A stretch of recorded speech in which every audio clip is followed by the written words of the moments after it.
parler de toi-même. Quoi ton intérêt pour le design? Comment ça a commencé cet intérêt pour le design industriel? Mon intérêt pour le design industriel, mon Dieu, ça remonte à longtemps. Je pense que j'ai toujours eu envie de créer des choses, de participer un peu c'est ma façon de contribuer au monde dans lequel on vit, là, de mettre, d'avoir un mot à dire sur les objets qui sont disponibles dans les magasins. Là, j'ai toujours voulu faire des objets, créer des choses pour un peu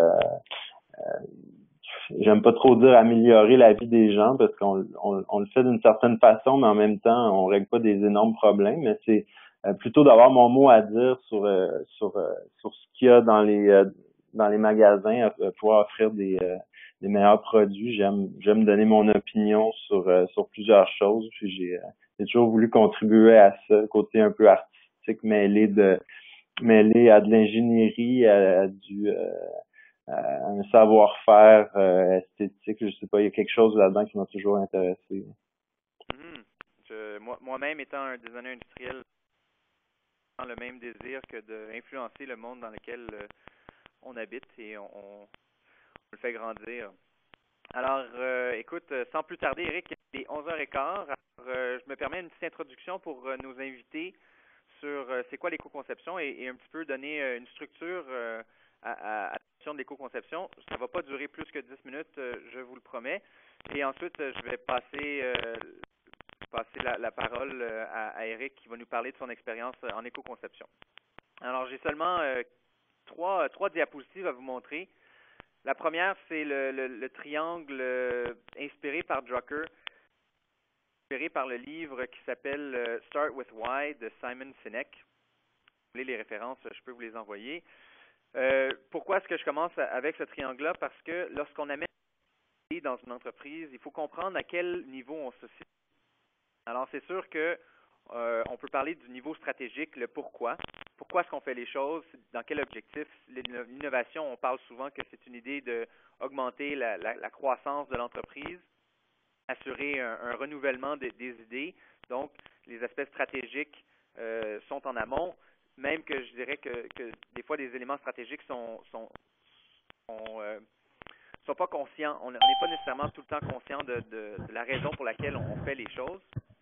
Et ensuite, on arrive dans le niveau opérationnel, pratique. Et ça nous permet... Attendez une minute, je vais juste changer un peu. All attendees are muted. Alors, ça nous met le deuxième mode, ce serait le mode opérationnel. C'est là où on essaie d'améliorer les pratiques. On essaie de répondre à la question, comment est-ce qu'on peut mieux faire? Et ensuite, on a le troisième niveau, c'est-à-dire les projets et les produits. L'objectif à ce niveau-là, c'est le quoi. On est rentre dans l'aspect technique. Est-ce que cette pièce-là peut rouler? Est-ce que ce produit-là a un impact le plus petit possible? C'est très pointu.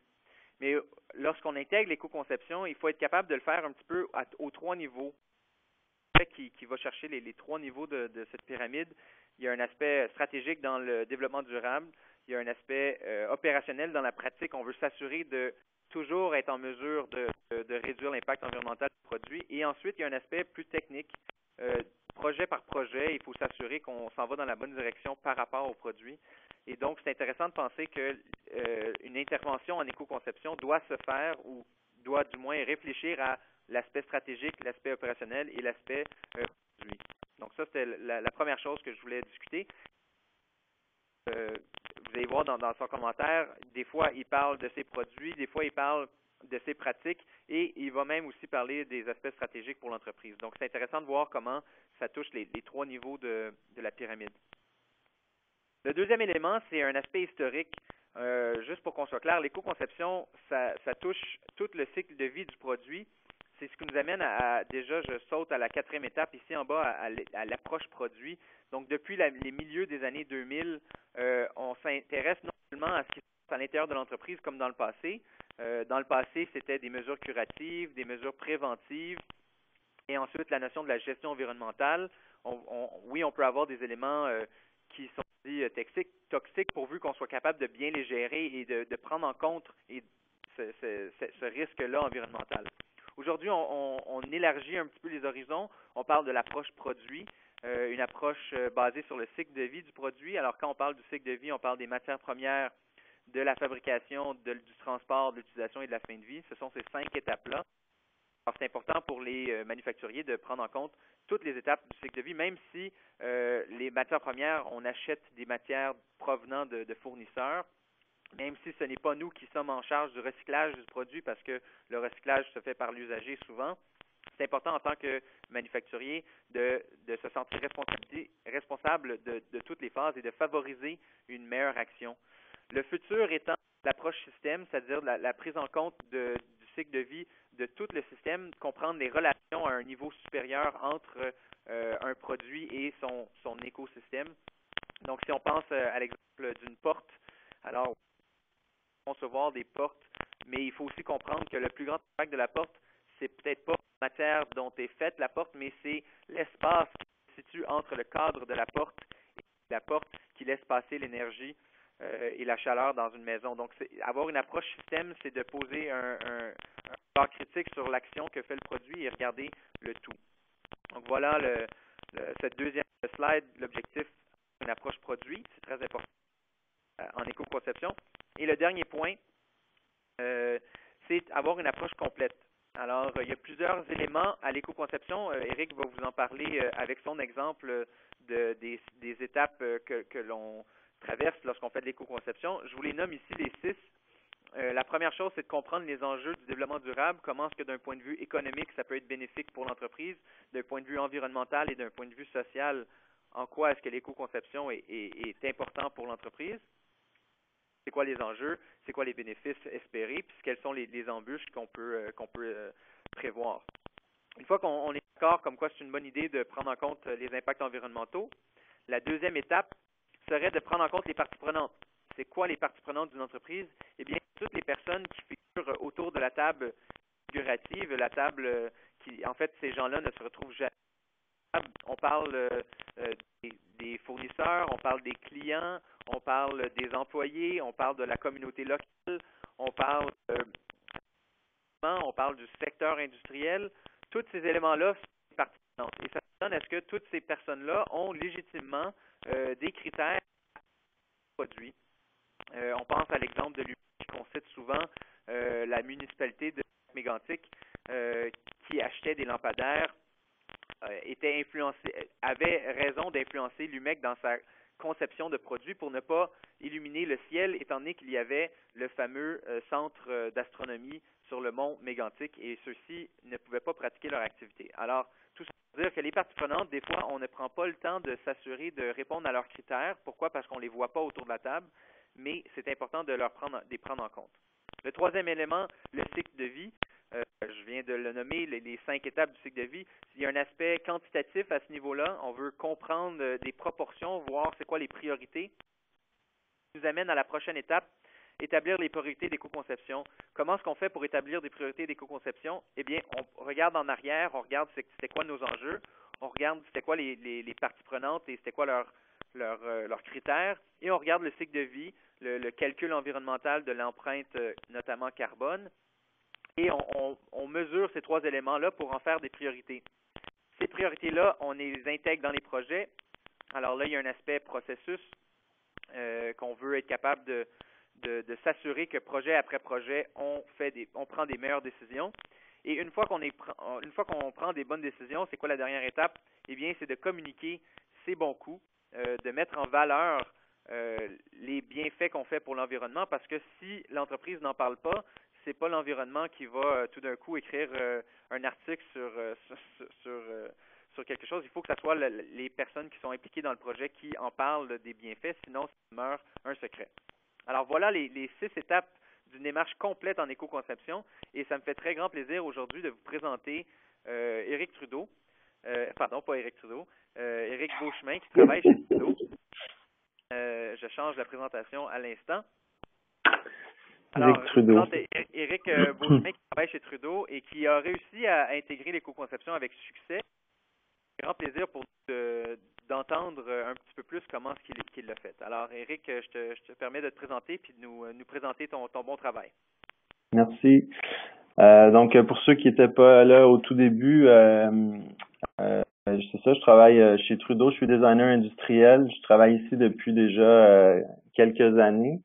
On m'a engagé en sortant un peu de l'école ici, donc j'ai commencé ma carrière. J'avais travaillé un peu avant dans le luminaire entre cégep et université, encore en design. Donc c'est ça. J'ai commencé ici, puis j'ai rapidement eu envie de faire de l'éco-design pour ajouter un peu de la profondeur au design. Mais je vais vous présenter rapidement un peu ma vision là, de l'éco-design. Pourquoi d'abord on devrait faire ça? Je pense qu'il y a plusieurs raisons, puis c'est souvent un peu personnel, puis ça peut être aussi une stratégie d'entreprise.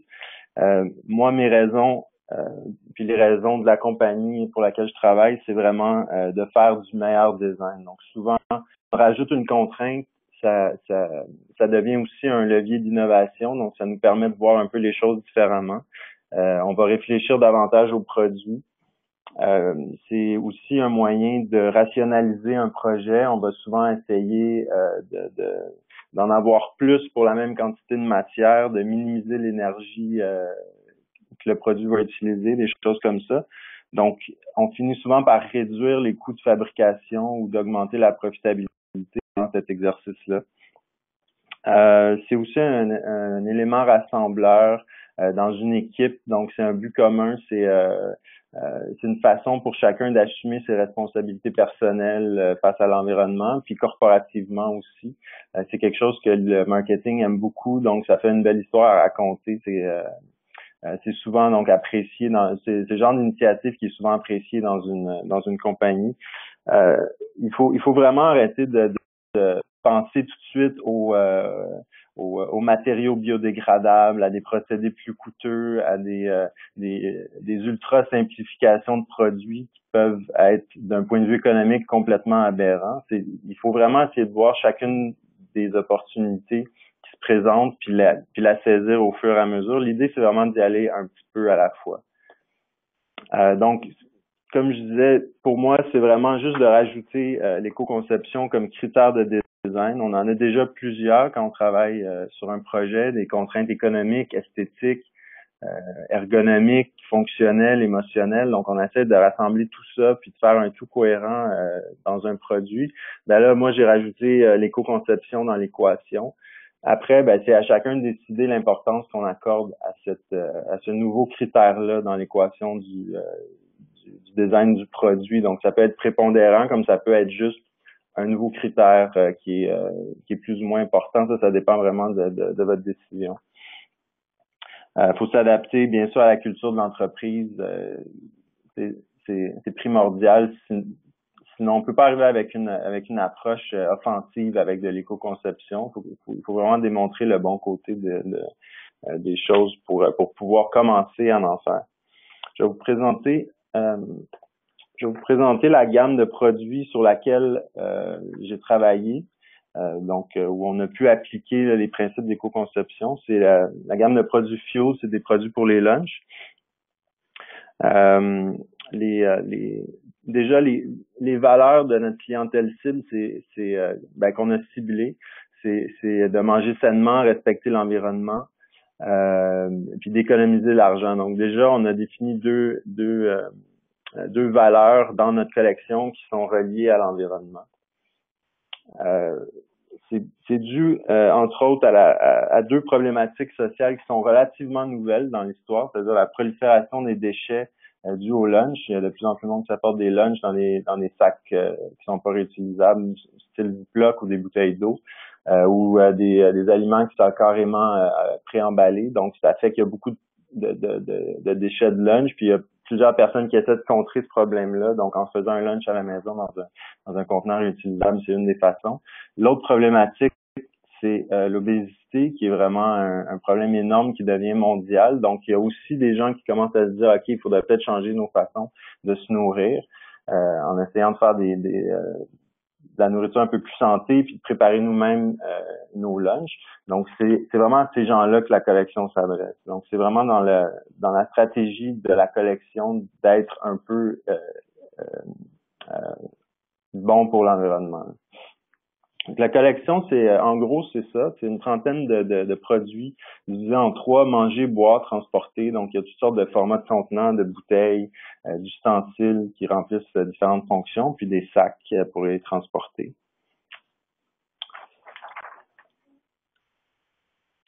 On a commencé à travailler avec l'IDP pour se démêler un peu dans tout ce qui se fait comme communication au niveau de l'éco-design. Il y a des livres d'écrits, il y a beaucoup de sources d'informations. C'est assez difficile de se retrouver tout seul.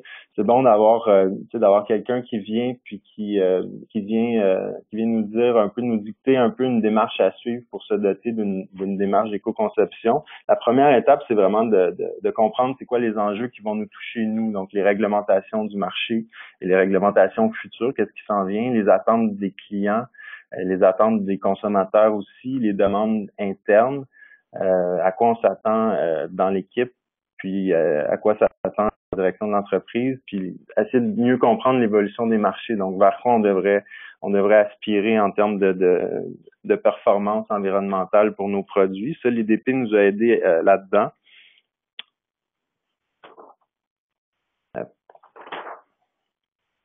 Ensuite, la deuxième étape, on a fait avec l'IDP toujours une analyse de cycle de vie de certains de nos produits pour essayer de mieux comprendre où se trouvent les impacts à l'intérieur du cycle de vie. Donc, est-ce que c'est à la fabrication, durant le transport, en fin de vie? On s'est rendu compte, à notre surprise, que c'était vraiment au moment de l'utilisation qu'on était le plus polluant. Elle part quand même pas mal, à 78%. Ça, c'est pour une bouteille, mais pour un contenant, ça ressemble, pour un contenant à nourriture, ça ressemble aussi à ces données-là. Donc, il y a une espèce de pattern qui s'est dessiné. Pour notre genre de produit, c'était à peu près ça, la moyenne. Donc, ça sert à rien ça sert à rien. Je veux dire, on peut considérer seulement la fin de vie dans l'éco-design en disant on va faire des produits qui sont recyclables, mais là, en regardant ce graphique-là, on se rend compte que c'est pas suffisant. Il faut faire autre chose pour améliorer nos performances. Une fois qu'on a un peu mieux compris où se trouvaient les impacts dans le cycle de vie de nos produits, on a développé un outil d'évaluation, un outil de travail en 9 critères. Donc, on les voit ici, la fonction du produit, durée de vie, son utilisation d'énergie, l'information qu'on va donner aux utilisateurs, donc un peu de l'éducation, les matériaux, l'emballage. On en a 9 comme ça qu'on va pondérer en fonction de leur capacité à réduire les impacts. Donc, plus un critère est important pour la réduction des impacts, plus on va lui donner une importance. Puis en analysant, on a une espèce de formulaire là, qu'on remplit. On se pose des questions dans le fond pour chacun des critères, puis on se donne une note à la fin. Donc au niveau de la fonction, on va vraiment se demander est-ce que le produit est une fonction maximale, comment est-ce qu'on peut l'améliorer, soit en améliorant sa performance ou en ajoutant des nouvelles fonctions ou en améliorant le ratio performance-poids, par exemple. Au niveau de la durée de vie, on va se demander comment on peut l'allonger le plus possible. Il y a deux façons de faire. Il y a deux façons qui sont complémentaires. Il y a la durabilité du produit, donc s'assurer qu'il va résister à l'épreuve du temps, qu'il va résister aux chocs, aux égratignures, qu'il va rester beau, qu'il va pas casser. Mais il y a aussi l'aspect plus attachement émotionnel avec le produit. Donc, il faut s'assurer que les gens vont avoir un lien avec le produit, ils vont l'aimer assez pour vouloir le garder longtemps. Donc, c'est deux choses qui sont importantes de considérer en parallèle. Ensuite, la consommation d'énergie. Comment on peut réduire la consommation d'énergie avec le genre de produit qu'on fait? Ben, c'est vraiment au nettoyage que ça se passe. Il y a une consommation d'eau chaude surtout. Puis c'est vraiment là le plus gros impact. Donc, comment chose qu'on peut faire, c'est déjà de faire des produits qui sont faciles à nettoyer. Donc, on n'a pas besoin d'utiliser beaucoup d'eau pour rincer, des choses comme ça. Ou j'ai un problème avec le réseau. Est-ce qu'on m'entend bien?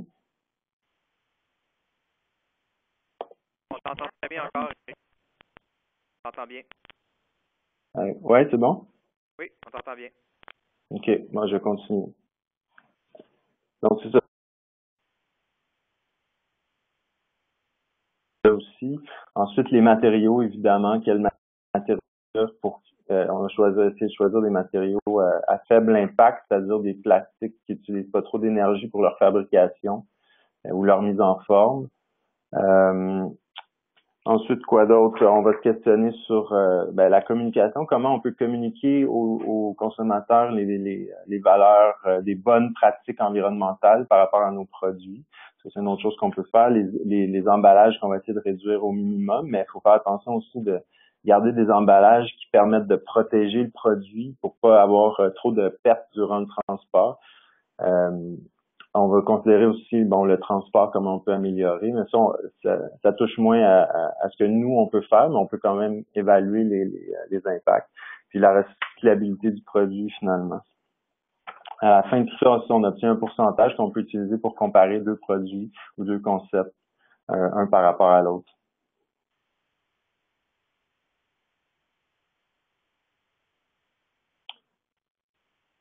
Juste un mot sur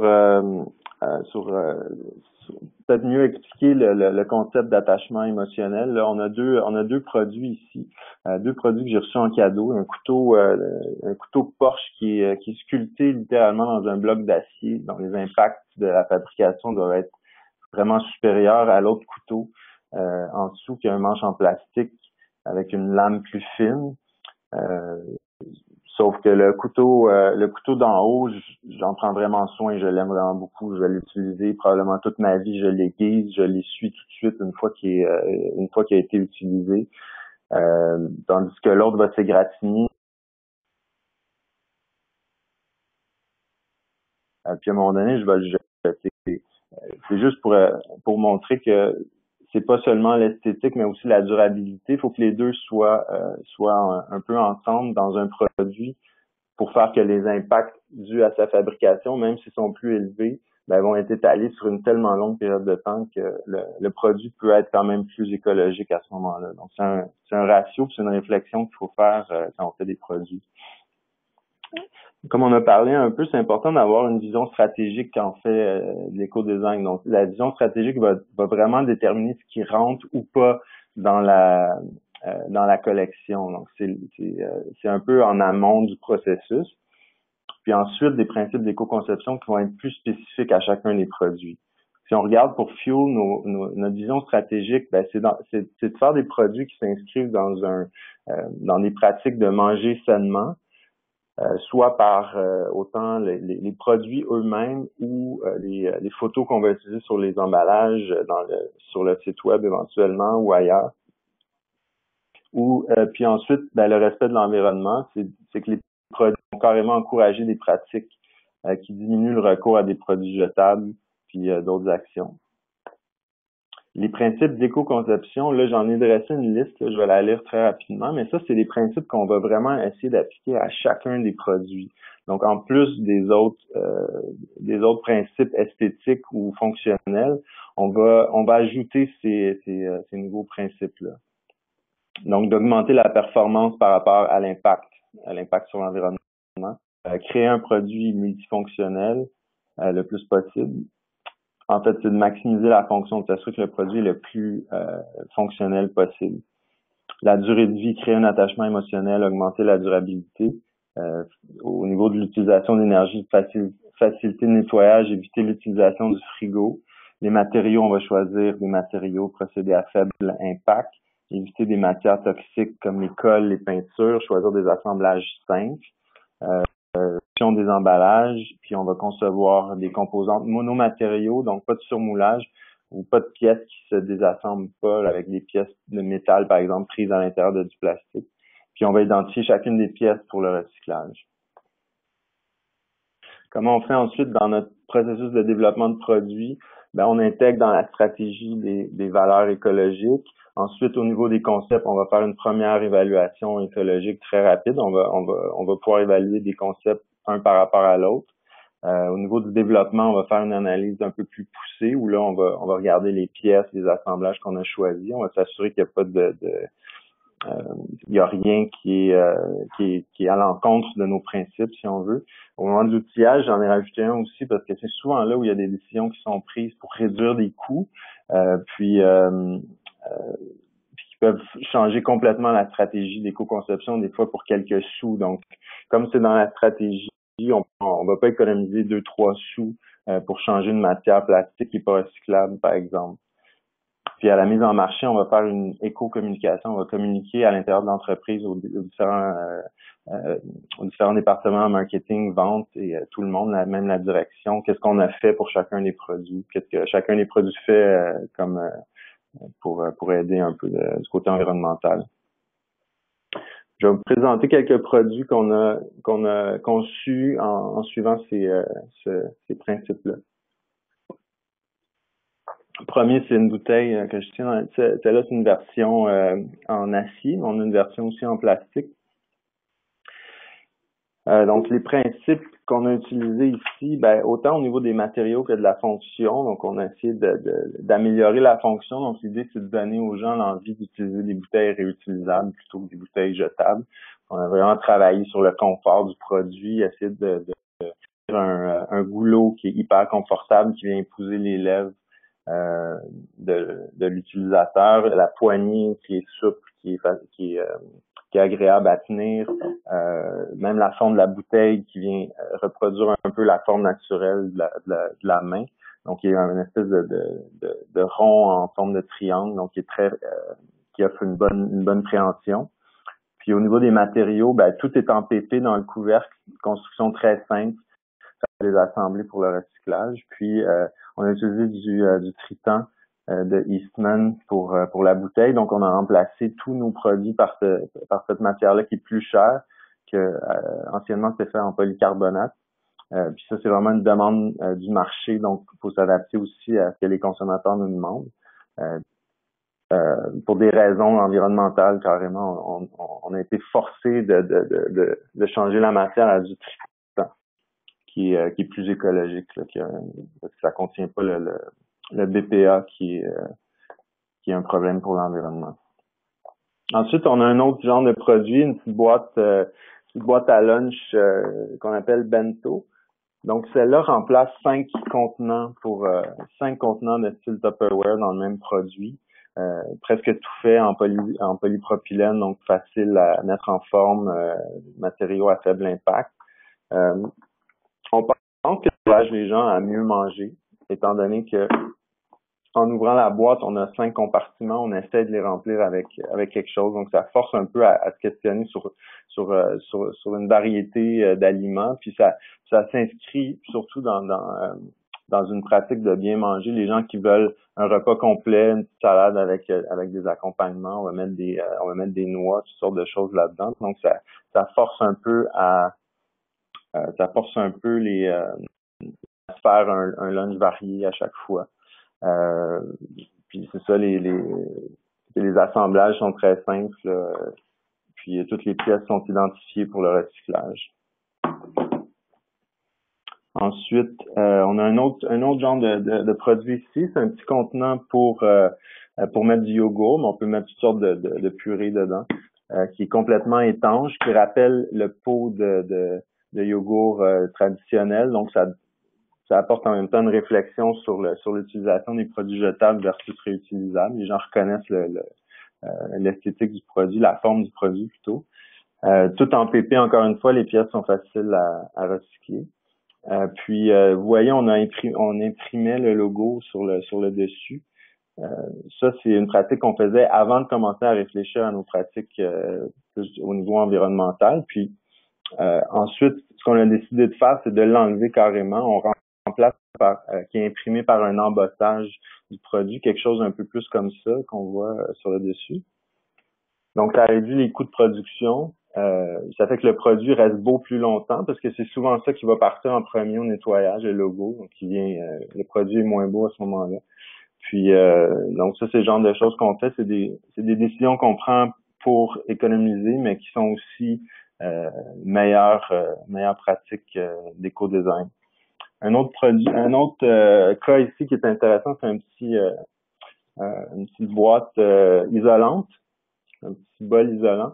Moi, on l'a depuis longtemps, ce produit-là chez Trudeau, puis on l'a juste intégré dans la gamme Fio à un moment donné. Puis moi, j'ai questionné l'utilisation de la mousse entre les deux parois pour garder froid plus longtemps. Donc, j'ai fait des tests. Je me suis rendu compte qu'après 1 heure, avec ou sans mousse, ça avait à peu près la même performance. Puis on sait que les on gardait ça peut-être 4 ou 5 heures avant de manger pour le lunch. Donc, c'était pratiquement inutile. Donc, j'ai suggéré qu'on enlève la mousse. Ça fait que déjà, on enlève une pièce, on enlève des matériaux qui rentrent dans la fabrication du produit. Ça fait que ce bol-là, maintenant, est facile à recycler. On peut le mettre au recyclage. Il n'y a pas de mousse de polyuréthane à l'intérieur. Ça fait aussi que le produit coûte moins cher. Donc, on augmente les marges de profit facilement à ce moment-là. On n'a pas besoin de réduire le prix pour cette raison-là. Ça paraît pas, puis les performances restent les mêmes. Un autre produit ici qui est intéressant, qui offre une alternative réutilisable pour un classique du lunch, là, le Handy Snack de Kraft. On a amélioré le petit bâtonnet pour avoir quelque chose qui se tient bien en main, qui permet vraiment de détendre, donc un peu plus ergonomique. Sinon, les pièces, c'est toutes des pièces qui sont faciles à recycler, monomatériaux. Dernier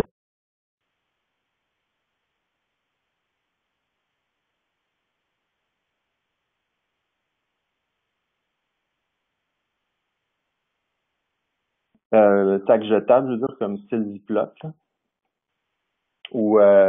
ou emballage en aluminium. Donc, on a fait toute une série de produits comme ça qui sont finis un peu style papier, mais c'est une matière plastique. Puis, donc, l'avantage de ça, d'un point de vue environnemental, c'est vraiment que déjà, on encourage les gens à utiliser du réutilisable versus du jetable. Mais aussi, c'est que le produit remplit à peu près la même fonction qu'un contenant dur en plastique pour un sandwich, par exemple. Mais si on compare au niveau de la fabrication, les impacts de découper des pièces puis les coudre sur des machines à coudre versus injecter des pièces en plastique sur des presses à injection, la différence d'utilisation d'énergie est énorme pour un produit qui a à peu près la même performance, la même fonction à la fin. Donc, c'est une façon le point de vue environnemental ou éco-design nous permet souvent d'innover, de faire des innovations d'explorer des avenues qu'on n'aurait peut-être pas explorées autrement. Puis là, c'est une collection qui débute, qu'on commence à vendre. La réponse est très bonne, justement, puis je suis certain que ça va être un succès commercial aussi. Ensuite, une fois qu'on a fait tout ça, on veut communiquer ce qu'on a fait au reste de la compagnie. On reprend nos 9 critères qu'on a vus plus tôt, puis pour chacun, on essaie de leur donner là, un avantage ou de décrire un peu ce qu'on a fait à tous les niveaux. Puis on donne cette fiche-là pour chacun des produits, au marketing, aux ventes, à la direction de l'entreprise pour qu'ils sachent ce qu'on a fait, qu'ils puissent le communiquer bien. Puis en gros, c'est ça. Je vais juste résumer très rapidement là, ce qu'on fait concrètement pour les actions qui touchent au design. C'est le plus important pour moi, c'est de déclencher une émotion, de vraiment créer un produit que les gens vont aimer, vont vouloir garder, d'encourager la réduction des déchets, design et communication pour une consommation responsable d'énergie et d'eau. Des fois, c'est sur l'emballage qu'on va pouvoir le dire. Par exemple, on inclut un petit feuillet comme ça dans nos produits où on va dire certaines choses par rapport à l'approche d'éco-design. Puis il y a un des points, nettoyage facile, économie de l'eau, construction robuste, ça fait que les gens réfléchissent un peu à leurs actions aussi. Matériaux procédés à faible impact, puis design pour le recyclage. Donc c'est en gros ce qu'on fait pour Fio. J'espère que ça vous a éclairé sur certains points.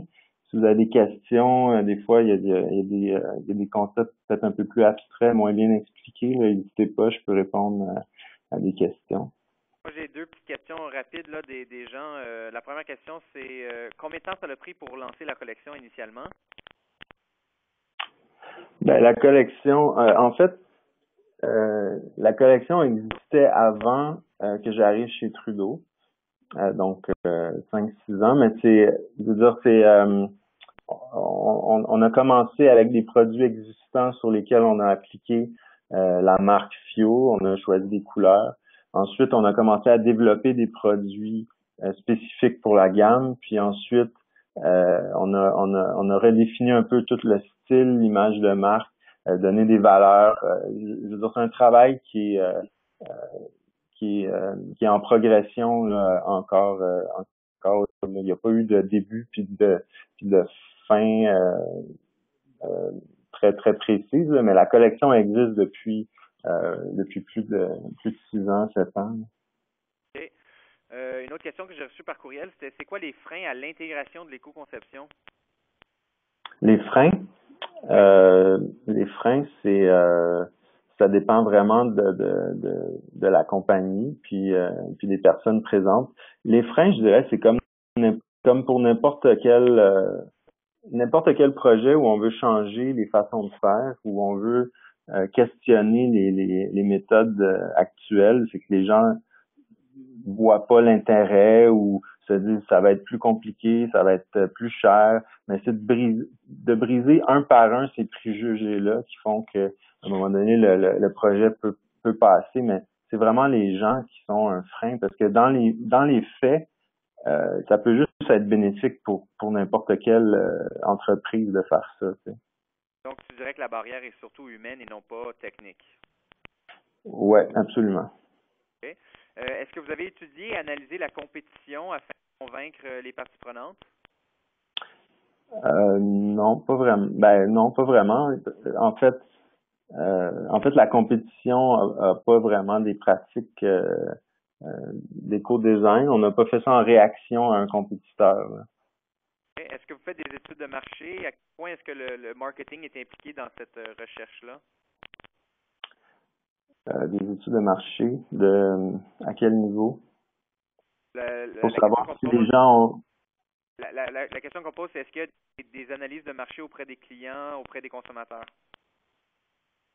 Il n'y a pas d'étude de marché poussée là, qui est faite. Là. C'est-à-dire il n'y a pas de sondage à grande échelle qui est fait comme pour sonder si les gens ont besoin de ça ou pas. Là. C'est pas vraiment non, on fait pas vraiment ça, non. Le nom fuel, ça vient de où? Allô? Oui, on t'entend. J'ai pas entendu le début de la... Le nom fuel, ça vient de où? Ben, fuel, c'est vraiment... Oui, le nom fuel, c'est en fait ça vient de refuel your body, fuel your body, c'est en anglais là, mais il faut comprendre que la compagnie Trudeau vend ses produits internationalement là, dans tous les pays, donc c'est difficile d'avoir des noms francophones déjà, mais ça vient de là, c'est vraiment fuel your body euh, Excellent. Une question de M. Baril. Si l'impact environnemental principal est le nettoyage, en quoi est-ce que certains produits sont plus faciles à nettoyer qu'un autre concurrent, un autre produit de concurrent? Par exemple, est-ce que vous travaillez sur des rayons plus généreux, moins de undercut? Prenez l'exemple de la bouteille d'eau. Les matériaux ne sont-ils pas les mêmes qu'une bouteille d'oxygène? Oui, absolument. C'est les mêmes qu'une bouteille Nalgene, par exemple. À peu près toutes les bouteilles d'eau vont être faites à partir de la même du même toutes les bouteilles qui sont transparentes, par exemple. Mais j'ai des exemples ici de bouteilles où on n'a pas eu une considération environnementale. Par exemple, cette bouteille-là ici, qui est aussi notre bouteille, on a décidé de rajouter par-dessus une espèce de pièce là, en silicone qui vient agir comme je sais pas, pour tenir la bouteille antidérapante. Donc ça, c'est ce qu'on fera pas, par exemple, dans la collection Fuel, qu'on va essayer de pas faire. Vous voyez dans le couvercle, il y a du surmoulage à certains endroits pour que ça soit plus soft. Ben ça non plus, on va essayer d'éviter ça. Ou sur les bouteilles comme celle-là ici, où il y a du surmoulage sur la pièce. Donc on va essayer de pas utiliser. C'est un peu à ce niveau-là où on fait des efforts. Mais si on compare par rapport à une autre d'autres bouteilles, ben oui, c'est vrai qu'il y a d'autres bouteilles sur le marché qui peuvent être similaires d'un point de vue environnemental. Notre but, c'est pas nécessairement d'être en compétition au point de vue des impacts sur l'environnement par rapport à d'autres produits qui sont sur le marché, là. Une question de Jean-Nicole Tremblay de Texel. La fabrication doit-elle être près des utilisateurs pour être éco, par exemple, Made in Canada? Ben, dans notre cas, à nous, c'est au niveau du transport, il n'y a pas beaucoup d'impact. Puis les produits sont distribués à travers la planète. Donc l'endroit où ils sont produits, c'est moins important. Puis c'est des produits qui sont pas très gros, pas très lourds, donc l'impact est pas très grand sur le transport. Je dirais que pour des produits plus gros, peut-être que oui. Peut-être que ça peut être plus considéré. Et une question très précise ici de Bruno Bellost de Montréal. Vis-à-vis du produit snack du type craft, vous avez recréé un outil mieux adapté au tartinage. Aurait-il pas été plus pertinent de créer un produit qui se plug à l'air existant pour réduire encore l'impact de l'utilisation? Qui se quoi? Qui se plug sur la cuillère pour réduire encore l'impact de l'utilisation. Sur la cuillère du contenant existant? J'avoue que je suis pas sûr. Là, je pense qu'au lieu de refaire un outil, pourquoi est-ce qu'on n'utiliserait pas un outil courant comme la cuillère? Ah, un outil existant. Ben, nous, en fait, on a redessiné tout le produit, là. On voulait faire quelque chose qui était durable, à partir du concept de Handy Snack. On voulait pas vendre non plus d'un point de vue économique, ça fait pas on n'aurait pas justifié, là, de faire juste une prothèse pour s'adapter à un autre bâtonnet, par exemple. Puis on voulait avoir une histoire derrière, avoir une histoire pour vendre le produit, là. Donc c'est pour ça qu'on a décidé de redessiner le bâtonnet. Mais l'idée derrière ça, c'est vraiment d'encourager les gens à arrêter d'utiliser des produits jetables puis de se faire eux-mêmes avec des bons ingrédients leur propre snack. OK. Autre question avant, comment est-ce que tu as réussi à convaincre tes collègues et même la direction que l'éco-conception, c'était quelque chose d'important? Blackmail.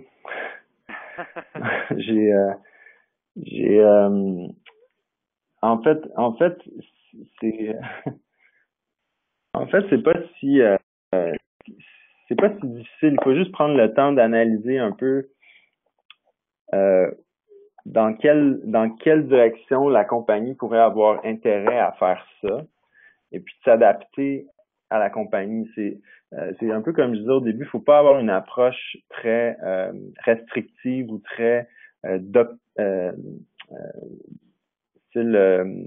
doctrine. Tu sais, on fait de l'éco-design ou on n'en fait pas. Tu sais, l'idée, c'est de démontrer le bon côté pour la compagnie, puis différentes compagnies vont avoir différents intérêts. Ici, on faisait déjà une collection pour les lunchs, puis moi, j'ai simplement proposé qu'on au lieu de dire ben nos produits sont recyclables, donc sont écologiques, ben que on avait déjà identifié que notre clientèle qui utilisait des produits réutilisables pourrait être intéressée par des produits qui sont plus écologiques. C'est un peu dans leur nature, ils se font un lunch à la maison, ils veulent utiliser une bouteille réutilisable plutôt qu'une bouteille jetable. Donc c'est un argument marketing en quelque sorte de leur vendre un produit qui est réellement conçu avec des principes écologiques derrière. Après, pour d'autres entreprises, la réalité va être différente. Je sais pas, il faut analyser chaque cas. Ça peut être de ramener la production localement, ça peut être toutes sortes de choses. Ça peut être vraiment au niveau des matériaux, avoir des matériaux qui sont biodégradables. Ça peut être de dématérialiser le produit puis d'en faire un service ou de réduire la complexité d'un produit. Okay. Et une autre question qui était venue au préalable, le plus grand défi technique? Le plus grand défi technique, ben, ouais. c'est toujours En fait, c'est toujours un peu pas tellement un défi technique parce que ben c'est de simplifier au maximum le produit, c'est de réfléchir à des solutions qui vont pas être qui vont pas nous obliger à utiliser des matières qu'on veut pas utiliser, qui sont pas recyclables par exemple. Donc c'est de penser les produits d'une façon super simple. Par exemple, c'est sûr qu'en regardant un produit, par exemple, comme lui, c'est dur de voir, parce qu'il est simple, il y a presque des pièces, c'est dur de voir où le travail a été fait. Mais par exemple, si on se donne pas de contraintes euh, écologiques quand on entreprend le design d'un produit, ben, on peut se ramasser avec un couvercle comme ça, avec plusieurs pièces, des pièces avec du surmoulage qui se recycle pas, un système coûteux et qui est difficile à produire, qui va briser facilement avec des pièces, vous voyez, il y a des pièces en silicone à l'intérieur. Puis ce produit-là, c'est un de nos produits, là, puis c'est même retrouvé dans la gamme Fio. C'est qu'à un moment donné, on veut des produits qui se vendent aussi. Donc, on va faire aussi ce genre de produit-là. Mais si on applique des principes écologiques à un produit, on va jamais arriver avec une solution comme ça. On va simplifier toujours pour arriver avec quelque chose qui va être plus adapté à ce qu'on veut faire au niveau environnemental. OK, deux dernières questions. Celle de Alexis Eisenberg de Montréal qui pose la question: travaillez-vous avec des gestionnaires de matières recyclables pour améliorer une meilleure gestion de fin de vie de vos produits? Non. OK. Et la dernière question, en fait, c'est un petit peu une tribune que j'aimerais t'offrir. Si tu avais un message à tous les gens parmi nous, quel serait le message que tu voudrais leur donner pour qu'eux autres aussi embarquent dans l'éco-conception? Ben, si les gens écoutent en ce moment, c'est qu'ils sont intéressés par la question, j'imagine, peut-être se demandent comment ils peuvent faire ça dans leur entreprise, mais euh, dans le fond, le meilleur conseil, c'est juste de commencer à le faire, de pas attendre d'avoir tous les éléments en place, d'avoir toute l'équipe qui est motivée à commencer. L'idée, c'est juste de commencer à le faire, puis même de commencer à s'intéresser au sujet, de prendre des notes, puis de monter un dossier qui explique pourquoi ça serait bon de le faire pour l'entreprise avec des points convaincants.